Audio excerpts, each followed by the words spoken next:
There's a pretty good argument to be made that right here, this place, an old Army fort at the southern end of the Virginia Peninsula, overlooking Hampton Roads and the I-64 bridge and tunnel, is the true birthplace of the modern United States.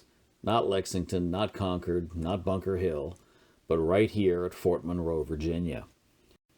Welcome to what was, for over 150 years, an active military fort, apparently the largest medieval-style fort ever built in the United States, but which is now part of the National Park System. It's a few short minutes off the freeway, and entrance is free.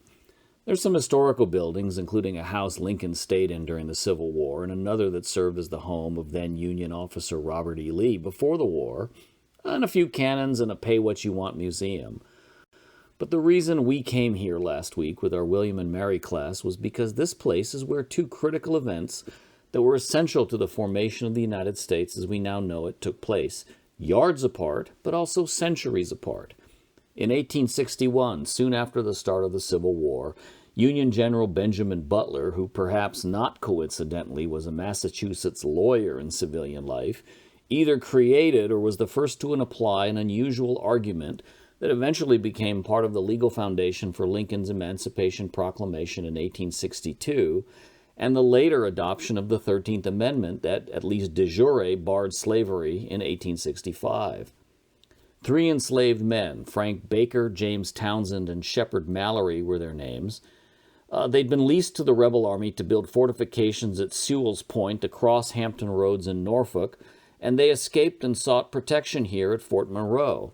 When their master knocked on the door and asserted his rights under the Fugitive Slave Act to their return, General Butler refused the demand. Butler took the rebels' chief legal argument, that slaves were property, and turned it against them. If they are indeed property as you claim, then they are property that is being used to wage war against the United States, and I am no more required to turn over such captured contraband property to you than I would be required to turn over gunpowder and cannonballs that I captured from you. Well, we're paraphrasing, of course, but you get the drift. Remember that the three men were being used to build rebel fortifications. This argument took hold, and soon many other enslaved persons self-liberated and made their way to Union lines, where, if they were not legally free, were at least considered contraband that need not be returned to bondage. The so-called contraband camps sprang up, including one in nearby Hampton, Virginia. Butler's argument was also used to support the two confiscation acts which Congress adopted in 1861 and 1862. That argument began the arc that ultimately resulted in the Emancipation Proclamation and eventually complete legal freedom, United States citizenship, and the franchise in the 13th, 14th, and 15th Amendments.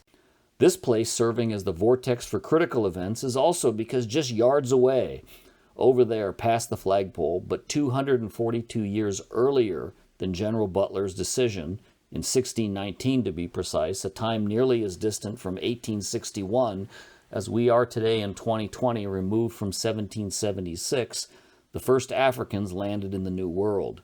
You can see the marker commemorating this event down there by the seawall and parking lot. Flash forward 2 centuries, and you have nearby one of the bridges crossing the moat that maybe, just maybe, Mr. Baker, Mr. Townsend, and Mr. Mallory crossed when they knocked on Fort Monroe's door and started in motion the events that led to what might be the 3 most important amendments to the U.S. Constitution. Did they cross that bridge and pass through this Sally Port? Well, we don't really know, of course, but it tickles the imagination to think maybe so. Before we close, let's go full circle and take a short side trip to nearby Hampton University, the site of one of those contraband camps that I mentioned, where now stands the Emancipation Oak, the site of the first public reading of the Emancipation Proclamation in the South. So if you're in the area, it's worth a stop at all 3 of these locations just to breathe in the air and see where everything began and where we began coming that more perfect union. I don't think you'll be disappointed.